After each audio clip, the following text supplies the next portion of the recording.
Айде,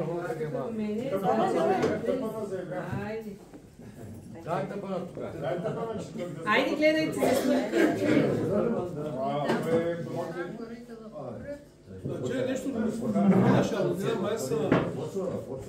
Както знаете, днес е най-големия български празник Сирни Загвезни.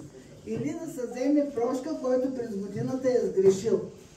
Младите минават и целуват ръка на по-старите, ако те са сгрешили.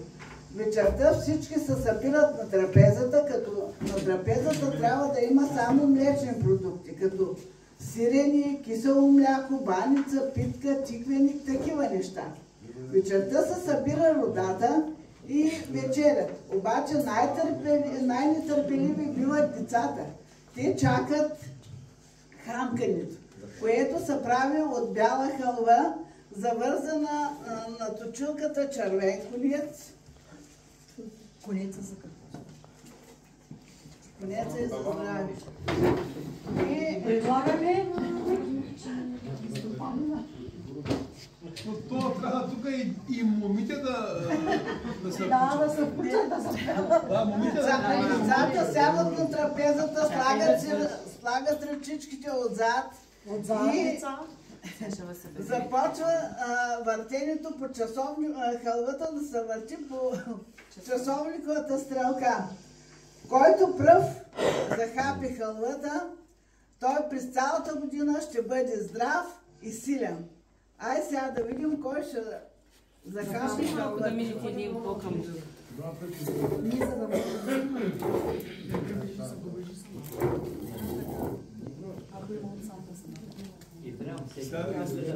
Сложи си ръцете отзад.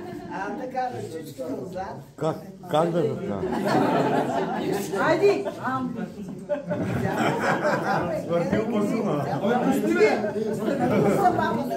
Аз ще дойда сега. Аз ще взема да знаете.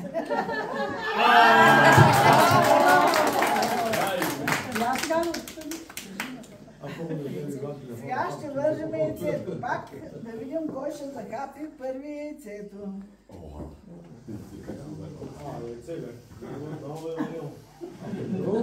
Или тия от щастлив почта. Айде, пак започваме по часовниковата стрелка. Давай, бе! Давай! Мъжки, давай, бе! Айде, ме сложи. Давай, Джани!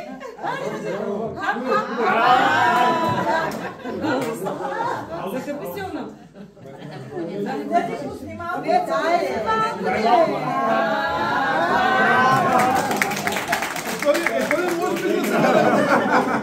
По-голямо яйце си дал. Да, да колко бъдаче яйце. Ела, пробайте да го захапиш, да как захапиш.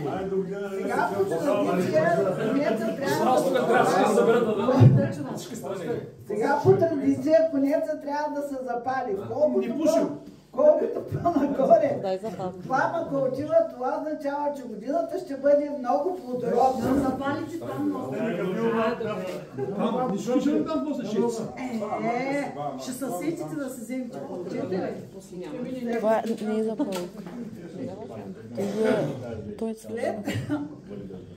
Мъжете отиват на поляната през деня и избират място, където ще направят олилията. Най-напред слагат сухите дърва, после по-мокри и така, докато изправят много. Запаля се огъня. Колкото по-нависоко отива огъня, това означава, че ще има голямо плодородие на жито, царевица, слънчоглед, на плодове, на зеленчуци. Кошарите ще бъдат пълни с агънца и кошерите пълни с мед. След като вече позатихне огъня, мъжете трябва да прескачат огъня. Колкото по-прескачат...